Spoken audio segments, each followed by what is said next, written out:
لا أقسم بيوم القيامة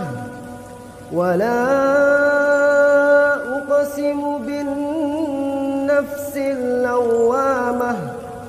أيحسب الإنسان أن لن نجمع عظامه بلى قادرين على أن نسوي بنانه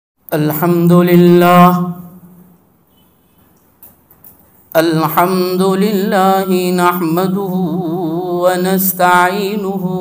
ونستغفره ونؤمن به ونتوكل عليه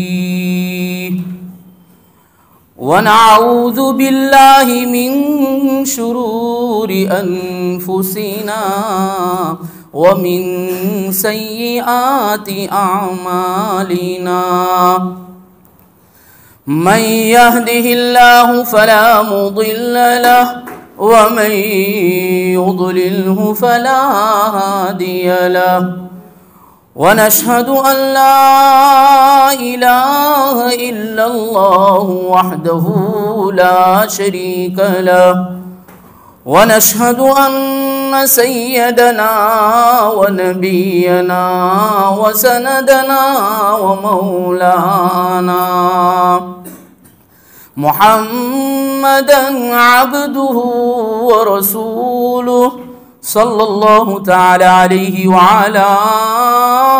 آله وأصحابه وبارك وسلم تسليما كثيرا كثيرا أما بعد فأعوذ بالله من الشيطان الرجيم بسم الله الرحمن الرحيم قل إن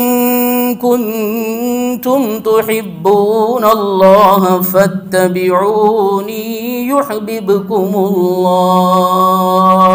ويغفر لكم ذنوبكم والله غفور رحيم وقال الله تبارك وتعالى ألف لام را كتاب أنزلناه إليك لتخرج الناس من الظلمات إلى النور بإذن ربهم إلى صراط العزيز الحميد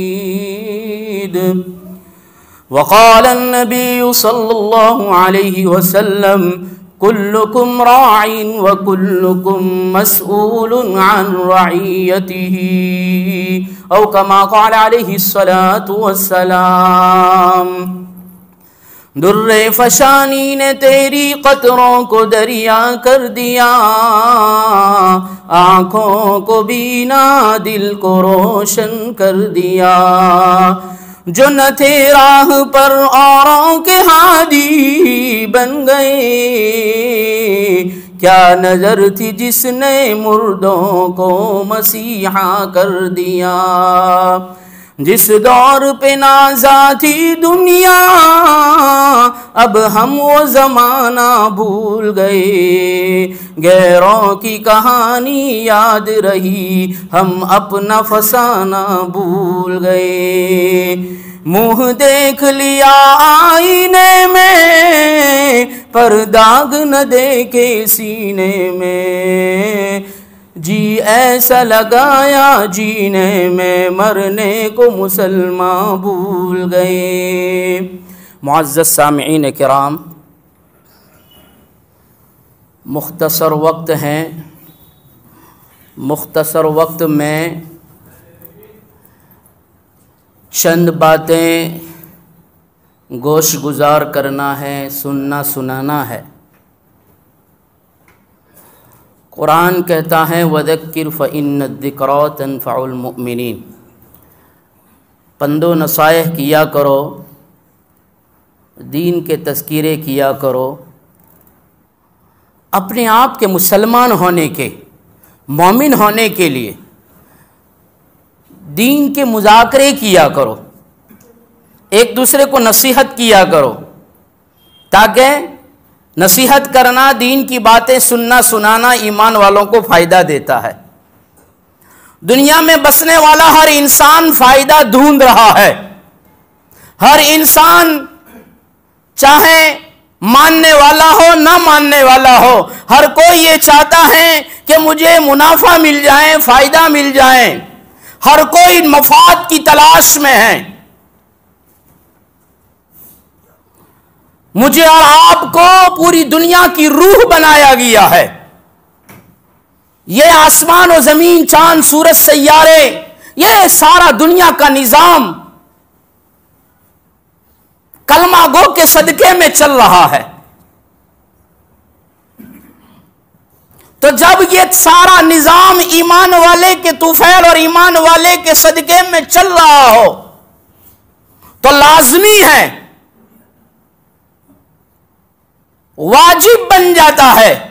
ضروری بن جاتا ہے کہ ایمان والا اپنے مقام کو پہچانے، اپنی ہستی کو پہچانے، اپنی شان کو پہچانے، اور اپنا مقام اسی وقت پہچانے گا جب وہ اپنے مقام کے مطابق ذمہ داری ادا کرے گا۔ اس لیے کہ فائدہ اسی وقت ملتا ہے، نفع اسی وقت ہوتا ہے جب نفع کی حصول کی لائن سے جتنی بھی محنت ہو وہ محنت کر گزریں، اور جتنی ذمہ داری ہو اس ذمہ داری کو پورا کریں۔ ذمہ داری پوری ہوتی ہے تو نتیجہ ملتا ہے۔ اب ذمہ داری پوری کرنے کے راستے مختلف ہیں۔ اگر انسان اپنی ذمہ داری پوری کرنے کے لیے محنت کا جو سبیل اور محنت کا جو راستہ اختیار کریں، اگر وہ صحیح ہو تو نتیجہ صحیح نکلتا ہے۔ اگر محنت کا رخ غلط ہو، ذمہ داری ادا تو ہو رہی ہو لیکن ذمہ داری کا رخ جیسا ہونا چاہیے ویسا نہیں ہے، غلط رخ ہے، تو فرمایا ذمہ داری تو ادا ہوئی ہے لیکن غلط ہوئی ہے تو نتیجہ غلط نکلے گا۔ آج میں نے، آپ نے، پوری نسل ایمانی نے، پوری امت محمدیہ نے اپنی ذمہ داریوں کو بلایا، اپنی ذمہ داریوں کو چھوڑا، اپنی ذمہ داریوں کو کما حقہ ادا نہیں کیا گیا، تو نتیجہ یہ ہوا کہ انسانیت، ڈھانچہ انسان کا ہے، چہرہ انسان کا ہے، اور اندر 1450 سال پہلے انسانیت کی جو حالت تھی، عربستان میں بسنے والی انسانیت کی جو حالت تھی، آج پوری دنیا کی انسانیت کی حالت وہی نظر آتی ہے کہ ڈھانچے انسان کے ہیں، اندر دل نہیں ہے بلکہ اندر ایک حیوان پنپتا ہے۔ ہمدردی، خیر خواہی، ایک دوسرے کے ساتھ کے تعلق، ایک دوسرے کے ساتھ کا تعاون، ایک دوسرے کے ساتھ کی بھائی چارگی، ایک دوسرے کے ساتھ کی اخوت، کہ انسانیت کے اندر مفقود نظر آتی ہے۔ 1450 سال پہلے جب ہم نظریں اٹھا کر دیکھتے ہیں اور کتابوں میں جب اس کے اوپر اپنی نظریں گھماتے ہیں اور اس کا مطالعہ کرتے ہیں تو آنکھیں آپ دیدہ ہو جاتی ہے، بدن کے رونگٹے کھڑے ہو جاتے ہیں کہ انسانیت کہاں سے کہاں پہنچ گئی تھی، نہ اپنوں کو پہچانتی ہے نہ دوسروں کو پہچانتی ہے، نہ اپنے پہچانے جاتے ہیں نہ پرائے پہچانے جاتے ہیں۔ جنم دینے والی جنیتا کو انسان نے بھلا دیا تھا، ماں باپ کو بھلا دیا تھا، بھائی بہنوں کو بھلا دیا تھا، رشتے ناتے کو بھلا دیا تھا۔ حیوانیت اتنی عام ہو گئی تھی کہ جس ماں کے پیٹ سے جنم لیا اسی ماں کو اپنی بیوی بناتا تھا۔ اتنا بھیانک حال کبھی نہیں آیا ہے۔ زمین کے اوپر بڑی بڑی نافرمان قومیں گزری ہے۔ سابقہ کی داستان قرآن بیان کرتا ہے، بڑی بڑی قومیں آئی، بڑی بڑی بڑی نافرمان قومیں آئی، طغیانیاں کرنے والی قومیں آئی، سرکشی کرنے والی قومیں آئی، اپنے آپ کو من اشد منا قوہ کہنے والی قومیں آئی، انا ربکم الاعلی کا دعویٰ کرنے والے بھی آئے، اور بڑی بڑی سرکش قومیں آئی، لیکن وہ انسان کے اندر وہ کارنامہ، اور انسان کے اندر وہ قباحت، انسان کے اندر وہ برائی، انسان کے اندر وہ حیوانیت نہیں پائی گئی جو حضرت عیسیٰ علیہ السلام کے چلے جانے کے بعد، آسمانوں پر اٹھا لیے جانے کے بعد 650 سال کے عرصے کے اندر جو انسانیت پر حال آیا ہے۔ اللہ حفاظت فرمائے، الامان والحفیظ، ایسا حال آیا ان کی رہبری کے لیے، ان کو ذمہ داریوں کا احساس دلانے کے لیے محمد الرسول اللہ صلی اللہ علیہ وسلم کو مبعوث کیا گیا کہ انسان اپنی ذمہ داری کو بھول گیا ہے،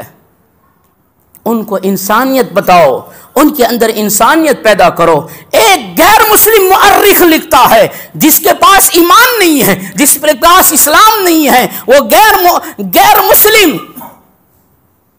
مؤرخ کہتا ہے میں نے عربوں کی 2 قسمیں دیکھی، میں نے عربوں کو 2 قسم پر دیکھا۔ ایک قسم تو میں نے ان کی وہ دیکھی ہے کہ جب چند لوگ گھوڑے لے کر نکلے ہیں، ایک پانی کا تالاب آیا، پانی کی نہر آئی، اس کے کنارے پر پہنچے، اس کے ساحل پر پہنچے، اپنے گھوڑوں کو پانی پلانے کے لیے گھوڑوں کو پاس لے گئے۔ ایک گھوڑے نے اس تالاب کے کنارے پر جا کر پہلا اپنا منہ ڈالا تو بڑا سردار جو تھا اس نے اس گھوڑے کے مالک کے ساتھ جھگڑنا شروع کر دیا اور کہا تیرے گھوڑے نے میرے گھوڑے سے پہلے پانی کیوں پیا، پانی میں پہلے منہ اس نے کیوں ڈالا؟ اس لیے کہ قبیلے کا بڑا سردار میں ہوں، قبیلے کا بڑا چودھری میں ہوں، قبیلے کا بڑا ذمہ دار میں ہوں، میرے گھوڑے سے پہلے تیرے گھوڑے نے پانی کیوں پیا؟ اس پر لکھا کہ صدیوں لڑائی ہوئی، مرتے وقت اپنی اولاد کو بلا کر کہتا ہے اس کے گھوڑے نے اپنے گھوڑے سے پہلے پانی میں منہ ڈالا ہے، پیا نہیں ہے، ابھی تو منہ ڈالا ہے، بس اس کے ساتھ لڑنا ہے۔ وہ اپنی اولاد کو نصیحت کر کے جا رہے ہیں۔ وہ مؤرخ کہتا ہے میں نے عربستان کی زمین پر رہنے والے انسانوں کی یہ حالت بھی دیکھی ہے کہ ایسی حیوانیت آ گئی تھی کہ گھوڑا تو بے زبان ہے، گھوڑا کہاں سمجھتا ہے یہ گھوڑا، وہ کہاں سمجھتا ہے کہ وہ گھوڑا میرے سردار سے بڑے سردار کا گھوڑا ہے، وہ کہاں جانتا ہے؟ لیکن اس پر بھی انسان خون ریزیاں کرتا تھا، قتل و غارت گیری کرتا تھا، خون کی ندیاں بہاتا تھا۔ انسان کا خون مٹی سے بھی زیادہ سستا ہو گیا تھا، انسان کے خون کی کوئی قیمت نہ تھی۔ میں نے وہ زمانہ بھی دیکھا جبکہ آمینہ کے در یتیم نے انسانیت کے دلوں پر محنت کی، ان کو ذمہ داری سمجھائی، ان کو اپنا مقام سمجھایا، ان کو اپنی حیثیت سمجھائی، ان کو اپنی شان سمجھائی اور ان کے پیچھے محنت کی۔ تو میں نے وہ زمانہ بھی دیکھا ہے کہ میدان کارزار میں، جنگ کے میدان میں پڑے ہوئے ہیں، ایک بڑھا صحابی، ایک بڑھا محمد کا امتی زمین پر پڑا ہوا ہے، خون نکل رہا ہے، پانی کی پیاس لگی ہے، پانی کے لیے آواز لگا رہا ہے، اس کی سانسیں اکھر رہی ہے اور وہ پانی کے لیے طلب کرتا ہے، اس کے لیے پانی لایا جاتا ہے، اس کے قریب میں دوسرے کی آواز سنتا ہے تو وہ بوڑھا کہتا ہے اس کے پاس لے جاؤ، اس کے پاس پانی لے جاؤ، اس کو پہلے پانی پلاؤ، مجھ سے زیادہ زخمی وہ ہیں، اس کو پانی پلاؤ۔ اس کے پاس جاتے ہیں تو وہ تیسری کی آواز سنتا ہے تو وہ کہتا ہے اس کو پہلے پلاؤ، مجھ سے پہلے جہاد میں وہ آیا تھا، مجھ سے زیادہ بہادر وہ تھا، اس کا بدن زخمی ہے، اس کو پانی پلاؤ۔ ایسا کرتے کرتے ایک روایت میں 3 اور ایک روایت میں 7 آدمیوں کے پاس وہ پانی کا گلاس جاتا ہے، پانی کا کٹورا جاتا ہے، وہ پانی کا جام جاتا ہے اور 7ویں کے پاس پہنچتا ہے تو 7واں اپنی جان دے چکا ہے،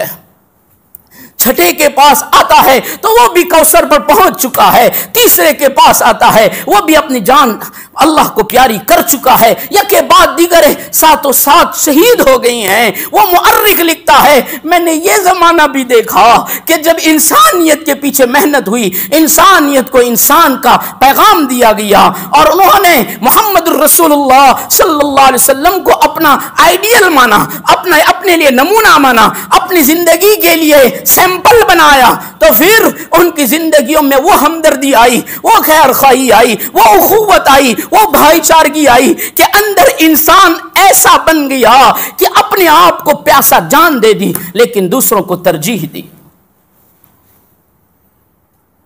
حضرت عمر کی باندھی فرماتی ہے، حضرت عمر ابن خطاب کی باندھی فرماتی ہے، ایک زمانہ وہ تھا کہ میں عمر ابن خطاب کے گھر پر کام کرتی تھی۔ جب عمر کو پتا چلا کہ میں نے محمد کا کلمہ پڑھ لیا ہے، میں اسلام کے دائرے میں داخل ہو گئی ہوں، تو عمر نے مجھے الٹا لٹکایا، سر نیچے کی طرف، پاؤں اوپر کی طرف۔ ایک عورت ہے، ایک خاتون ہے، وہ خاتون، وہ کنیز، وہ باندھی، وہ نوکرانی، وہ خادمہ کہتی ہے مجھے الٹا لٹکایا، اور الٹا لٹکا کر عمر میرے جسم پر کوڑے برسا رہا ہے،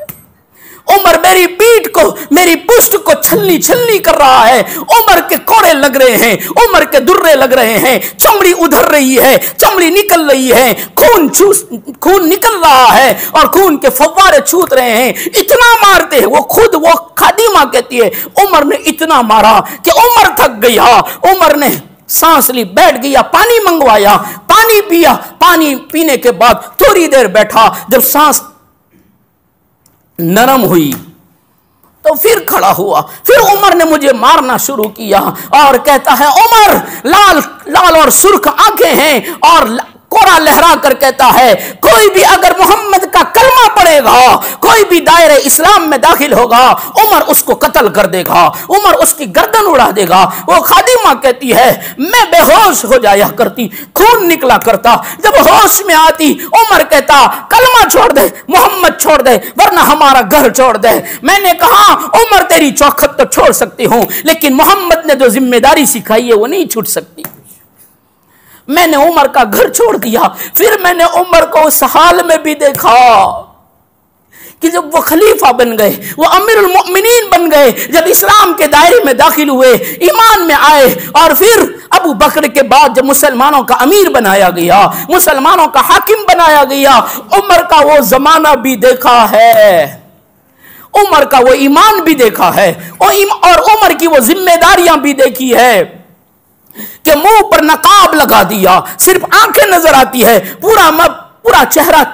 ڈھانک دیا ہے، نقاب پہن لیا ہے، اپنے خادم کے ساتھ مدینہ سے باہر نکلے، چھوٹا سا گاؤں ہے، چھوٹا سا قریہ ہے، اس میں گئے، مدینہ شہر کا چکر نہیں۔ مسلمانوں میں آج آپ کو عمر کی وہ داستان سنا ہوں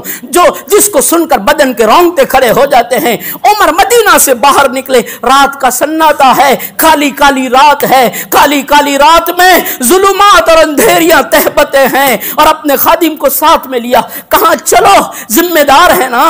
میرے نبی کی امت کس حال میں ہے، میری رعایا کس حال میں ہے، میں ذمہ دار ہوں۔ نکلے ہیں، چھوٹے سے قریے میں پہنچے، چھوٹے سے گاؤں میں پہنچے، فرمایا عمر نے ایک گھر میں چراغ جلتا ہوا دیکھا،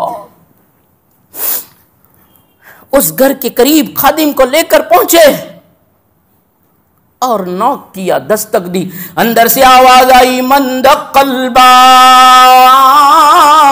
دروازے پر کون آیا ہے، مارے ہوں کو ستانے کون آیا ہے، بھوکوں کو اور پیاسوں کو کون دستک دے کر بلا رہا ہے۔ باہر سے آواز آئی ذرا دروازہ کھولو نا، جب وہ عورت نے دروازہ کھولا، بیوگی کا دھبا لگا ہوا ہے، شوہر نہیں ہے، بیوہ ہے، چھوٹے چھوٹے بچے، چھوٹی چھوٹی بچیاں ہیں، اور ان بچوں اور بچیوں کی رونے کی آواز عمر نے باہر سنی ہے۔ عمر نے دروازے پر دستک دی، نوک کیا، دروازہ کھلا، پوچھا کیوں آئے ہو؟ تو پوچھا عمر نے یہ کیا داستان ہے، یہ کیا منظر ہے، اتنی رات ہو گئی ہے، آدھی رات سے بھی زیادہ وقت گزر گیا ہے، بچے کیوں روتے ہیں، بچے بھی روتے ہیں، بچیاں بھی روتی ہیں، کیا ہوا؟ تو وہ عورت کہنے لگی، بڑے بڑے آنسو آنکھوں میں آئے اور فرمایا جاؤ نا اپنا کام کیجئے نا، ہم غریبوں کو کون پوچھتا ہے، ہم غریبوں کی غربت کی مذاق کیوں بناتے ہو، کیوں پوچھتے ہو، جاؤ نا۔ عمر نے کہا نہیں، بتاؤ نا کیا بات ہے، بچے کیوں روتے ہیں؟ تو ضد کرنے پر، اصرار کرنے پر وہ عورت کہنے لگی پوچھنا ہی چاہتے ہو، جاننا ہی چاہتے ہو، کیا ہوا ہے تو ذرا سنو نا، میرے بچوں کا قصور یہ ہے کہ ان کا باپ مر گیا ہے، میرے بچوں کا قصور یہ کہ ان کی پیشانیوں پر یتیمی کا داغ لگ گیا ہے. ان بچوں کا قصور یہ ہے کہ ان کا دادا امیر نہیں ہے. ان کا قصور یہ ہے کہ ان کا نانا غریب ہے. اور ان کا قصور یہ ہے کہ ان کی ماں جہیز میں کچھ لے کر نہیں آئی. روز تو کہیں سے ٹکڑا روٹی کا مل جاتا ہے تو وہ روٹی کے سوکھے ٹکڑے بھی کھلا کر سلا دیتی ہوں, لیکن آج صبح سے کھانے کو کچھ نہ ملا. بھوک کی بےتابی نے بے قرار کر دیا. میرے بچوں نے رونا شروع کیا. میں نے شام سے, جبکہ آسمانوں میں سورج ابھی غروب نہیں ہوا تھا, میں نے ہندیا جلائی, پانی ڈالا, اندر کنکر ڈال دیے اور کنکر ڈال کر بچوں کو اور بچیوں کو تسلی دیتی رہی اور ان کو کہتی رہی ابھی بن جائے گا, ابھی بن جائے گا, یہاں تک کہ سورج بھی غروب ہو گیا. رات کے اندھیریوں نے ڈیرے ڈال دیے اور رات کے اندھیریوں میں میرے بچے پوچھ رہے امی کب کھانا پکے گا. گھنٹے ہو گئے, کھانا پکنے میں کیا اتنی دیر لگتی ہے. میں ان کو کہتی رہی, ان کو تسلیاں دیتی رہی, ماں کی ممتا کے آنچل میں چھپا کر ان کو کہتی رہی ابھی بن جائے گا, ابھی بن جائے گا. رات کا آدھا حصہ بھی گزر گیا. کیا کھلاؤں, کیسے کھلاؤں, کس طرح کھلاؤں. یہ تو بھوک ایسی ہے کہ بھوک کی وجہ سے نیند بھی نہیں آتی. جب بھوک لگتی ہے نا تو نیند بھی نہیں آتی ہے. ماں کی آنکھوں کی آنسو عمر ابن خطاب کو رلا دیا. عمر کے پہنے ہوئے نقاب پر سے یہ آنسو زمین پر ٹپک رہے ہیں. اور وہ عورت کہتی ہے عمر ہمارا خلیفہ بن گیا, عمر ہمارا امیر بن گیا, لیکن اس نے ہماری خبر نہ لی, ہمیں نہیں پوچھا کہ ہم کس حال میں ہیں. اس نے کہا عمر کو کیا معلوم تیرا کیا حال ہے, عمر کیا جانے. کہاں کیوں نہ جانے, ارے اس کو ذمہ دار بنایا ہے, ارے محمد رسول اللہ کا نائب بنا ہے, ارے نبی کا نائب ہو اور خبر نہ ہو اس کو, یہ کیسے ہو سکتا ہے. نہیں نہیں, میں عمر کے لیے دعا کروں گی کہ اللہ اس کو ہٹا دے, امیر بنایا ہے اس کو امارت سے ہٹا دے, اس کو خلیفہ بننے سے خلافت سے ہٹا دے. عمر کی چیخ نکل گئی. عمر نے ایک دم منہ پھیرا, دوڑے گھر کی طرف اور مدینہ واپس گئے. ارے مسلمانوں, مدینہ سے چلتے, کریا سے اور بستی سے چلتے ہوئے مدینہ گئے, غلام پیچھے پیچھے ہیں. عمر گھر گئے, عمر نے بوریے میں سامان بھرا اور وہ بوریا 60 سال کی عمر تھی حضرت عمر کی اس وقت, 60 ایئرس, 60 سال کے عمر نے اپنی پشت پر وہ سامان کا بھرا ہوا بوریا اور تھیلا اپنے گردن پر رکھا, اپنی پشت پر رکھا. غلام نے کہا امیر میں آپ کے ساتھ ہوں. عمر نے کہا وَلَا تَزِرُ وَازِرَةٌ وِزْرَ أُخْرَىٰ. غلام کو کہا آج یہ امت کا غلام ہے, امیر بنا, خلیفہ بنا, اس لیے نہیں بنایا گیا ایسو عشرت کروں, آرام سے رہوں, نہیں, بلکہ اس لیے بنایا گیا ہے کہ میں قوم کی خدمت کروں. آج نبی کی قوم پریشان ہو اور عمر آرام سے سو جائیں, نہیں ہو سکتا. او غلام, اللہ قیامت کے دن عمر سے سوال کرے گا, تجھ سے سوال نہیں کرے گا, اس لیے آج یہ بوجھ عمر ہی اٹھائے گا. فرمایا 60 سال کی عمر نے اپنے کندھے پر بوریا اٹھایا, اٹھا کر لے کر گئے, خود چولہا جلایا. وہ غلام کہتے ہیں میں نے دیکھا عمر پھونکے لگا رہے ہیں, عمر کی داڑھی میں سے دھواں نکل رہا ہے. عمر نے جس نے کبھی آگ نہیں جلائی وہ عمر آگ جلا کر خود کھانا پکا رہے ہیں. ارے جو روٹیاں بنانا نہیں جانتا وہ عمر آتا گوند رہے ہیں. غلام کہتے ہیں آتا گوندتے گوندتے وہ آتا داڑھی پر اڑ رہا ہے, سفید داڑھی پر سفید آتا لگ رہا ہے اور عمر گوند رہا ہے اور پھر ٹکیا بنا کر روٹیاں بنانے لگا. جس عمر نے کبھی روٹی نہیں بنائی وہ عمر آج اپنے ہاتھوں سے روٹی بنا رہے, روٹی بنائی, سالن بھی خود پکایا. غلام کہتے ہیں میں یہ منظر دیکھ رہا تھا, یہ ایک ایسا خلیفہ, یہ ایک ایسا حاکم, یہ ایک ایسا ذمہ دار جو اپنی ذمہ داری پورا کرنے میں اپنے آپ کو کھپا رہا ہے. کھانا بنایا, بچوں کو صحن میں لے کر خود بیٹھے اور عمر روٹی کا ٹکڑا توڑ کر نوالے بنا کر خود ان کے منہ میں دے رہے ہیں. اور پھر عمر نے ان بچوں سے کہا عمر کو معلوم نہیں تھا, عمر کو پتہ نہیں تھا کہ تم بھوکے ہو. بچیوں سے کہا عمر کو خبر نہیں تھی کہ تم بھوکی پیاسی رو رہی ہو، عمر کو معاف کر دو۔ تو بچوں نے کہا ہم عمر کو نہیں جانتے، ہم عمر کو نہیں پہچانتے۔ عمر نے ان کو کھلایا، پھر اس بڑی ماں کی طرف، ان بچوں کی ماں کی طرف عمر متوجہ ہوئے اور کہا مائی معاف کر دے، معاف کر دے۔ کہا کہ نہیں، تم نے تو بہت نیک کام کیا ہے، میں دعا کروں گی کہ اللہ عمر کو ہٹا کر تمہیں حاکم بنا دے، عمر کو خلافت سے ہٹا کر تمہیں خلیفہ بنا دیں۔ عمر نے کہا کہ عمر کو معاف کرتی ہو میری خدمت کے طفیل؟ کہا کہ ہاں، اگر تمہاری اس خدمت کے طفیل عمر کے لیے معافی مانگتے ہو تو میں عمر کو معاف کرتی ہوں۔ معافی کا جملہ سنا، عمر نے نقاب ہٹایا اور چہرہ کھول کر کہا وہ عمر میں ہی ہوں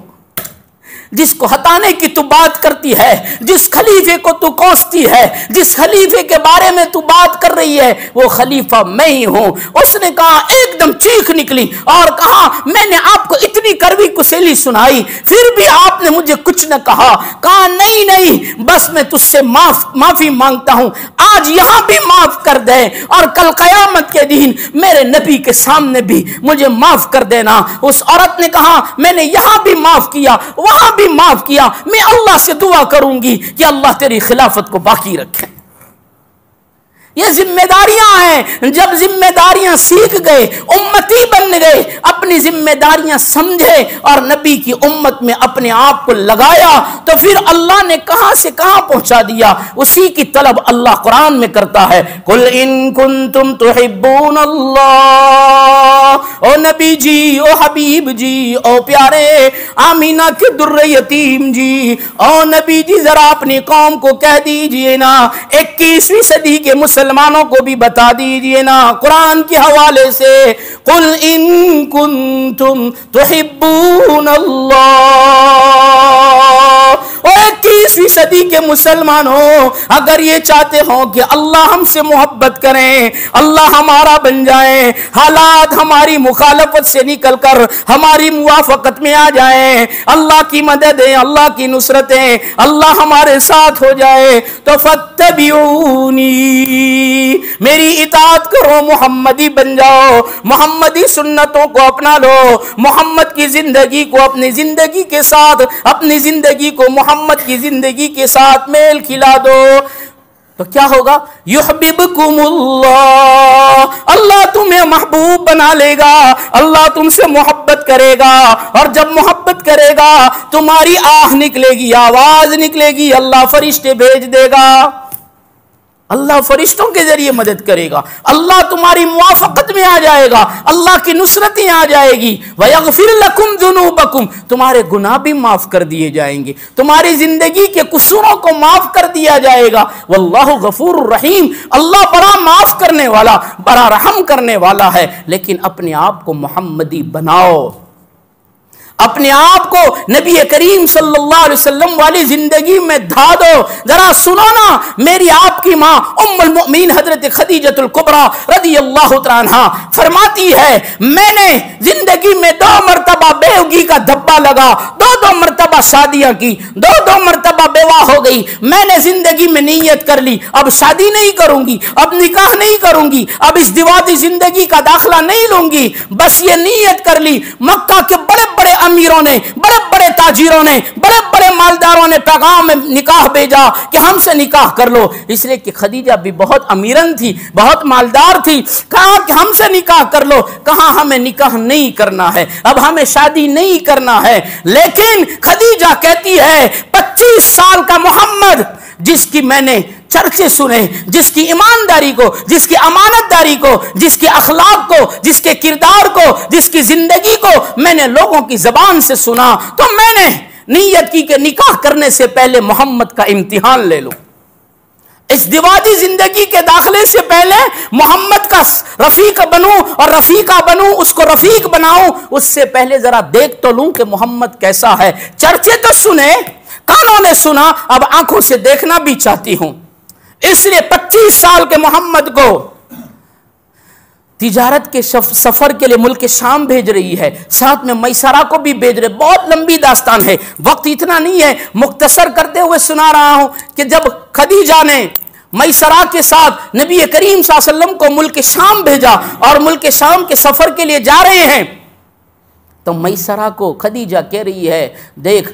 تجارت میں نفع ہو یا کھوٹ ہو ہمیں اس سے کوئی مطلب نہیں ہے، ہم تمہیں سفر میں بھیج رہے ہیں. محمد بن عبداللہ کو، ابھی محمد رسول اللہ نہیں بنے، ابھی 25 سال کی عمر ہے، محمد بن عبداللہ تیرے ساتھ آ رہے ہیں، پورے راستے پورے سفر میں ان کی کارگزاری دیکھنا ہے اور ہمیں وہ کارگزاری سنانا ہے، ان کے سارے حالات ہمیں آنے کے بعد سنانے ہیں. سفر ہو رہا ہے،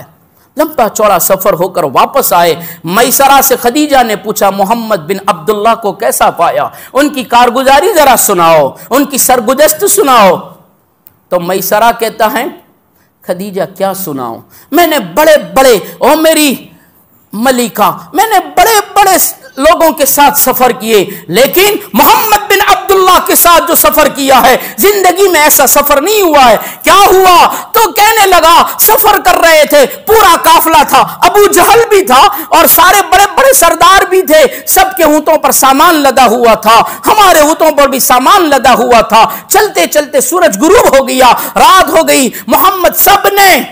ایک مقام پر قیام کیا، سب نے اپنے اونٹوں پر سامان رہنے دیا. محمد بن عبداللہ نے مجھ سے کہا نہیں، جانور بھی تو اللہ کی مخلوق ہے، ان کے اوپر سے بوجھ اتار دیا جائیں. ہم نے سارا سامان اتارنا چاہا تو کہا تو اکیلا نہیں اتارے گا، محمد بھی تیرے ساتھ اتارے گا. وہ سارا سامان اونٹوں پر سے اتارا اور سب کو اتارنے کے بعد اپنی پانی پینے سے پہلے اونٹوں کو، جانوروں کو پانی پلایا، جانوروں کو چارہ دیا، اس کے بعد پانی پیا، اس کے بعد کھانا کھایا. تو خدیجہ کہنے لگی جو جانوروں کا حق نہیں مارتا وہ زندگی میں بیوی کا حق کبھی نہیں مارے گا. پھر میسرہ کہتا اتنے پر بس نہیں ہے، سنو ملکہ، بات یہ ہوئی کہ بیچ راستے میں برسات ہو گئی، بارش ہو گئی، گیہوں بھیگ گئے، اناج غلہ بھیگا، سب نے سفر شروع کیا. جب مندی میں پہنچے، ملک شام کے بازار میں پہنچے، سب نے خلط ملط کر دیا، سوکھے اور گیلے غلط ملط کر دیے. محمد بن عبداللہ نے کہا میسرہ گیلے الگ رہیں گے، سوکھے الگ رہیں گے. ہم نے 2 ڈھیر لگائے، ایک ڈھیر گیلے کا، ایک سوکھے کا. جب ملک شام کے بڑے بڑے تجار، بڑے بڑے تاجر لوگ منڈی میں آئے، بازار میں آئے، سب نے دیکھا ان کے پاس 2 ڈھیر ہیں، سب کے پاس ایک ایک ڈھیر ہیں. پوچھا یہ کیا ہے؟ تو محمد بن عبداللہ کہتے ہیں بارش کی وجہ سے بھیگ گئے تھے اس لیے گیلے ہیں، اس کی قیمت کم ہے، یہ سوکھے ہیں، اس کی قیمت الگ ہے. کہاں وہ تاجر لوگ کہنے لگے